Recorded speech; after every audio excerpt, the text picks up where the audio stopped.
अस्सलाम वालेकुम dear students, welcome to Merit online class. उम्मीद है आप सब खैरियत से होंगे। यूनिट नंबर 18 न्यूक्लियर फिजिक्स हम लोगों का कंप्लीट हो चुका था। आज हम इसकी एक्सरसाइज सॉल्व करते हैं। सबसे पहले एमसीक्यूज देखते हैं। एमसीक्यूज नंबर 1 है, what is the number of neutrons in the plutonium PU 24292। आपके पास ये जो प्लूटोनियम है PU, जिसका एटॉमिक मास जो है वो 242 है और एटॉमिक नंबर 92 है। आपने बताना है कि ये जो एलिमेंट है इसमें हमारे पास जो नंबर ऑफ़ न्यूट्रॉन्स हैं वो कितने हैं। ठीक है, तो नंबर ऑफ़ न्यूट्रॉन्स के लिए स्टूडेंट्स मैं आपको फार्मूला बताती हूँ। ये फार्मूला मैंने यहाँ पे लिखा है that n is equals to where n is the number of neutron equals to a minus z। ठीक है, यहाँ पर अगर आप देखें तो n जो है वो नंबर ऑफ़ न्यूट्रॉन है which is equals to a minus z। A आपके पास एटॉमिक मास है और जी आपके पास एटॉमिक नंबर है। आपको याद होगा हमने ये दोनों जो है वो डिस्कस किए थे। तो ए आपके पास क्या हो गया, एटॉमिक मास हो गया, और जेड आपके पास एटॉमिक नंबर हो गया। आपने जब भी number of neutrons find out करने हैं, आपके पास एमसीक्यूज में भी आ सकता है कि इसमें नंबर ऑफ न्यूट्रॉन्स कितने हैं, कोई भी एलिमेंट आ सकता है। तो आपने जब भी किसी एलिमेंट के नंबर ऑफ न्यूट्रॉन्स अगर फाइंड आउट करने हैं तो आप उसके लिए सिंपली क्या करोगे, आप उसके लिए ये फार्मूला यूज़ करोगे ए माइनस जेड। आपके पास देखें ए एटॉमिक मास भी गिवन है और जेड एटॉमिक नंबर भी गिवन है। दोनों को आपने क्या कर देना है, माइनस कर देना है, और जो भी आपके पास जो वैल्यू आएगी आपके पास नंबर ऑफ न्यूट्रॉन्स होंगे। ठीक है, तो n is equals to a minus z value put करते हैं। एक की जगह आप लगाएं 242 एटॉमिक मास और जेड की जगह एटॉमिक नंबर आपके पास क्या है 92 है। अगर स्टूडेंट्स आप इन दोनों को माइनस करें, 242 में से 92 को अगर आप माइनस करें तो आपके पास जो आंसर है वो 150 आएगा। तो नंबर ऑफ न्यूट्रॉन्स आपके पास कितने हैं प्लूटोनियम में, 150 हैं। ठीक है, ऑप्शन नंबर सी इसका जो है वो करेक्ट ऑप्शन है। सिंपली आपने क्या करना है, फार्मूला लगाना है, और फार्मूला जो है नंबर ऑफ न्यूट्रॉन के लिए वो है A minus Z atomic number atomic mass minus atomic number. ठीक है, तो जो भी वैल्यू आपके पास आएगी सब्ट्रैक्ट करने के बाद वो आपके पास नंबर ऑफ न्यूट्रॉन्स होंगे।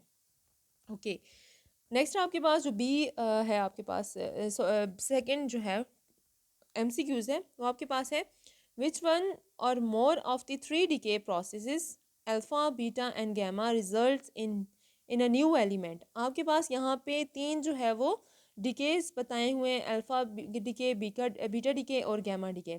इन तीनों डिकेज में वो कहता है कौन सा ऐसा डिके है, या फिर एक है या दो है या तीन डिके, कौन से ऐसे हैं जो कि रिजल्ट देते हैं एज अ न्यू एलिमेंट। मतलब जब अल्फा डीके होता है तो हमारे पास न्यू एलिमेंट प्रोड्यूस होता है, बीटा डीके होता है न्यू एलिमेंट प्रोड्यूस होता है, या गैमा डीके होता है तो न्यू एलिमेंट प्रोड्यूस होता है। इन तीनों में से ऐसा कौन सा डीके है जिसमें से हमारे पास न्यू एलिमेंट प्रोड्यूस होता है। स्टूडेंट हमने देखा यहाँ पर देखें, अगर आपके पास अल्फा डीके होता है तब भी आपके पास क्या होता है, न्यू एलिमेंट प्रोड्यूस होता है। बीटा डीके होता है तब भी आपके पास न्यू एलिमेंट प्रोड्यूस होता है। लेकिन जब गैमा डीके होता है सिंपली एनर्जी लॉस होता है, कोई एलिमेंट प्रोड्यूस नहीं होता, न्यू एलिमेंट कोई प्रोड्यूस नहीं होता। ठीक है, तो अल्फ़ा और बीटा डीके ऐसे हैं जिन जिन जो अगर जो है अल्फ़ा डीके होता है या बीटा डीके होता है तो सिंपली हमारे पास क्या होता है, न्यू एलिमेंट जो है वो प्रोड्यूस होता है। तो अल्फ़ा और बीटा, डी जो ऑप्शन है आपके पास, ऑप्शन नंबर डी, सेकंड वाले का ऑप्शन नंबर डी जो है अल्फ़ा एंड बीटा डीके, जब भी अल्फ़ा और बीटा डीके होंगे तब आपके पास न्यू एलिमेंट प्रोड्यूस होगा। अदरवाइज आपके पास जब गैमा डीके होता है तो सिंपली एनर्जी लॉस होता है, कोई न्यू एलिमेंट प्रोड्यूस नहीं होता। ठीक है, तो इसका डी ऑप्शन बेस्ट है। MCQ number 3 है, what type of nuclear decay leaves the number of protons and neutrons unchanged। आपके पास ऐसा कौन सा डिके है जिसमें नंबर ऑफ न्यूट्रॉन्स और नंबर ऑफ प्रोटॉन्स जो हैं वो आपके पास क्या रहते हैं, सेम रहते हैं। तो सबसे पहले अल्फ़ा की बात करते हैं। तो अल्फ़ा हमारे पास क्या होता है कि हमारे पास जब अल्फ़ा डिके होता है तो हमारे पास एटॉमिक मास जो है वो उसमें से हम 4 सब्ट्रैक्ट करते हैं और एटॉमिक नंबर 2, मतलब 2 न्यूट्रॉन्स इमिट हो रहे होते हैं, 2 प्रोटॉन्स इमिट हो रहे होते हैं। तो इट्स मीन हमारे पास प्रोटॉन्स और न्यूट्रॉन्स में क्या हो रहा होता है, चेंज आ रहा होता है। सिमिलरली जब बीटा डीके होता है तो हमारे पास एक न्यूट्रॉन खुद को किस में कन्वर्ट कर देता है, प्रोटॉन में। तो नंबर ऑफ प्रोटॉन हमारे पास क्या हो जाते हैं, इंक्रीज हो जाते हैं, और हमारे पास जो है वो नंबर ऑफ न्यूट्रॉन एक जो है वो डिक्रीज हो जाता है। ठीक है, तो हमारे पास यहाँ पे नंबर ऑफ़ प्रोटॉन भी चेंज हो रहे हैं, नंबर ऑफ़ न्यूट्रॉन भी दोनों में चेंज हो रहे हैं। लेकिन गैमा में क्या होता है कि गैमा हमारे पास सिंपली क्या होता है, एनर्जी लॉस होता है। गैमा में सिर्फ और सिर्फ हमारे पास एनर्जी रिलीज़ होती है, कोई न्यूट्रॉन, प्रोटॉन या इलेक्ट्रॉन रिलीज़ नहीं हो रहा होता। तो इट्स मीन हमारे पास ऐसा डिके जिसमें ना कोई नंबर ऑफ़ प्रोटॉन चेंज हो रहा है ना ही नंबर ऑफ़ न्यूट्रॉन चेंज हो रहा है, वो हमारे पास कौन सा है, गैमा डिके है। गैमा डिके में स्टूडेंट सिंपली आपके पास क्या होता है, एनर्जी लॉस होता है, बाकी आपके पास किसी किस्म का कोई जो है वो यहाँ पे नंबर ऑफ न्यूट्रॉन या प्रोटॉन चेंज नहीं हो रहे होते। तो ऑप्शन नंबर सी इसका क्या है, बेस्ट ऑप्शन है। ठीक है, 4 पे जाते हैं। MCQ नंबर 4 है, what type of nuclear decay most often produces the greatest mass and in charge loss. आपके पास ऐसा कौन सा न्यूक्लियर डिके है, मतलब कौन सी ऐसी रेडिएशंस हैं जब वो, या फिर कौन से ऐसा आपके पास डिके है जिसके रिजल्ट में आपके पास सबसे ज़्यादा मैस लॉस आता है और चार्ज लॉस आता है। ठीक है, तो देखें अगर आप आपके पास अल्फ़ा की बात करें तो अल्फ़ा में आपके पास देखें सबसे ज़्यादा मतलब जो मैस है वो अल्फ़ा में लॉस हो रहा है, क्योंकि हम मैस में से 4 माइनस कर रहे हैं और एटॉमिक नंबर में से 2 माइनस कर रहे हैं। बाकियों के कंपैरिजन में देखें तो अल्फ़ा में सबसे ज़्यादा लॉस आ रहा है, मैस लॉस अल्फ़ा में आ रहा है, क्योंकि हम मैस में से क्या करते हैं 4 को माइनस करते हैं। हमारे पास 2 प्रोटॉन्स 2 न्यूट्रॉन्स इमिट हो जाते हैं, तो मतलब मैस हमारे पास 4 टाइम्स क्या हो जाता है, 4 हमारे पास क्या हो जाता है, डिक्रीज़ हो जाता है।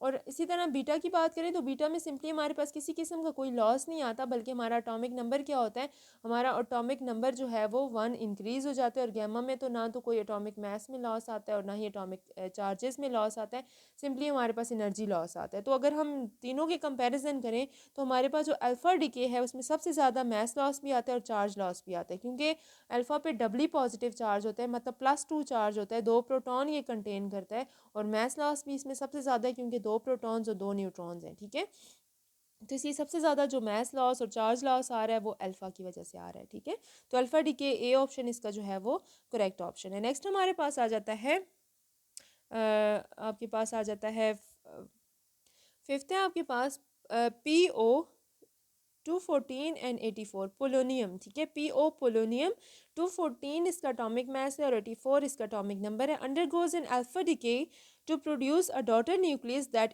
itself undergoes beta decay. Which one of the following nuclei is one that ultimately results? वो कहता है कि आपके पास पोलोनियम जो है वो आपके पास अल्फा डिके, मतलब पोलोनियम में से अल्फा रेडिएशन इमिट हो रही हैं, पोलोनियम में से अल्फा रेडिएशन इमिट हो रही हैं और न्यू एलिमेंट जो प्रोड्यूस हो रहा है जिसको डॉटर न्यूक्लियस कहा गया। अब इस डॉटर न्यूक्लियस में से क्या होता है, बीटा डिके होता है। ठीक है, सबसे पहले हम स्टूडेंट्स क्या करते हैं, पोलोनियम में से अल्फा डिके करवाते हैं। तो पोलोनियम आपके पास देखें, यहाँ पे देखें पी जो है PO 214 और क्या है 84 है। जब इसमें से क्या होगा कि अल्फा डिके होगा, तो अल्फा डिके के बाद आपके पास क्या होगा कि इसका मैस जो है वो हम क्या करेंगे, मैस में से 4 माइनस करेंगे और एटॉमिक नंबर में से 84 में से 2 माइनस करेंगे। ठीक है, तो आपके पास ये जो न्यू एलिमेंट प्रोड्यूस होगा एक्स, लेट से हमारे पास एक्स है, उसमें देखिए आपके पास 214 -4 और एटॉमिक नंबर में से क्या करेंगे 2 माइनस करेंगे। हमारे पास सिंपली क्या हो जाएगा 214 -4 210 और एटॉमिक नंबर हमारे पास क्या हो जाएगा 82 हो जाएगा। ठीक है, अब क्या होगा कि वो कहता है ये जो न्यूक्लियाई बना है, न्यू एक्स कोई भी न्यूक्लियाई बना है, ठीक है, अगर हम पोलोनियम में से अल्फा डिके करवाएं तो कोई भी न्यू एलिमेंट बना, अब ये क्या करता है, ये हमारे पास बीटा डिके करता है। ये जो बना है ना जो न्यूक्लियाई, अब ये बीटा डिके करेगा और जब ये बीटा डिके करेगा तो स्टूडेंट क्या हो जाएगा, हमें पता है कि जब बीटा डिके होता है तो एटॉमिक मास तो हमारे पास वही रहता है 210 ही रहेगा। ठीक है, आपके पास एटॉमिक मास में तो कोई चेंज नहीं आएगा। हमारे पास क्या होगा कि इसका एटॉमिक नंबर जो है उसमें क्या हो जाएगा, हम 1 प्लस कर देंगे। ठीक है, तो 82 + 1 कर देंगे तो जो भी नया एलिमेंट बनेगा उसका एटॉमिक मास 210 होगा और एटॉमिक नंबर जो है वो हमारे पास 83 होगा। तो यहाँ पर देखते हैं ऑप्शन में फर्स्ट हमारे पास लेड है, हमारे पास लेड का देखें एटॉमिक मास जो है वो 211, एटॉमिक नंबर 82 है। नेक्स्ट हम आप देखें हमारे पास यहाँ पे Hg है, इसमें भी देखें 215 आ रहा है लेकिन हमारे पास यहाँ पे 210 रिक्वायर है। नेक्स्ट हमारे पास ये आ जाता है इसका एटॉमिक मास जो है वो 211 है। नेक्स्ट हमारे पास ये BI आ जाता है इसका, लेकिन देखिए यहाँ पे हमारे पास एटॉमिक मास जो है वो 212 है और एटॉमिक नंबर जो है वो 83 है। ठीक है, तो यहाँ पर देखिए आपके पास स्टूडेंट्स यहाँ पे थोड़ी सी मिस्टेक है, इसको आप ठीक कर लें। यहाँ पे आपके पास 212 नहीं आता, 210 आता है और एटॉमिक नंबर आपके पास जो है वो 83 आता है। ठीक है, इसमें थोड़ी सी यहाँ पे मिस्टेक है, यहाँ पे 210 कर लें, क्योंकि जब आप क्या करेंगे 214 में से 4 माइनस करेंगे तो सिंपली आपके पास 210 बचेगा और जब बीटा डिके होगा तो वो 210 ही रहेगा, उसमें किसी किस्म का आगे फर्दर कोई चेंज नहीं आएगा। डी ऑप्शन इसका करेक्ट है, लेकिन थोड़ी सी इसमें मिस्टेक है। ठीक है, नेक्स्ट हमारे पास आ जाता है radium 226 decays by emitting an alpha particle, what is the daughter nuclear. ठीक है, आपके पास जो रेडियम है जिसका एटॉमिक नंबर मास जो है वो 226 है, हमारे पास ये क्या करता है अल्फा पार्टिकल इमिट करता है। बाय इमिटिंग अल्फा पार्टिकल ये चेंज हो जाता है डॉटर न्यूक्लियस में और जो डॉटर न्यूक्लियस होगा वो हमने बताना है वो कौन सा होगा। तो 226 में से सिंपली आप क्या करें, 226 में से देखें आपके पास एटॉमिक मास गिवन है, तो आप जब अल्फा डिके हो रहा है तो एटॉमिक मास में से आपने क्या करना है 4 माइनस करना है। तो 226 माइनस 4 करें, आपके पास क्या आ जाता है 222 आ जाता है। और अब आप एटॉमिक जो आपका पीरियोडिक टेबल है उसमें से आप देखें कि आपके पास ऐसा कौन सा एलिमेंट है जिसका जो एटॉमिक मास है वो 222 है। तो मैंने देखा था मेरे पास जो इसमें रेडॉन जो है RD, इसका जो एटॉमिक मास है वो आपके पास 222 आता है। तो ऑप्शन नंबर ए जो है वो इसका करेक्ट ऑप्शन है। ठीक है, नेक्स्ट हमारे पास 7 है। हमारे पास यहाँ पे वो कहता है कि argon 39 is an isotope with half life of 269 year. It will reduce to half in 134.5 minute, 134.5 year, 269 minutes and 269 year. ये थोड़ा सा आपको कंफ्यूज करने के लिए इसने बताया हुआ है कि आपके पास ये जो आर्गॉन है, आपके पास AR आई थिंक आर्गॉन का सिंबल है, इसको आप चेक कर लीजिएगा।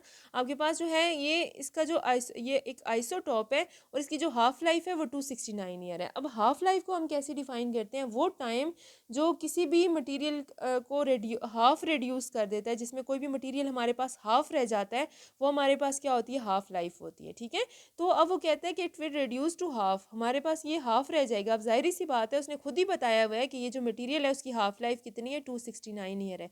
मतलब 269 ईयर में ये क्या रह जाएगा हाफ़ रह जाएगा। अब नेक्स्ट वो पूछता भी क्या है कि ये हाफ़ कब रहेगा, तो जाहिर सी बात है 269 ईयर्स में ये हाफ रहेगा। तो डी ऑप्शन इसका करेक्ट ऑप्शन है। ठीक है, नेक्स्ट हमारे पास है sample starts with 1000 radio active atoms, how much half life has elapsed 750 atoms had decade.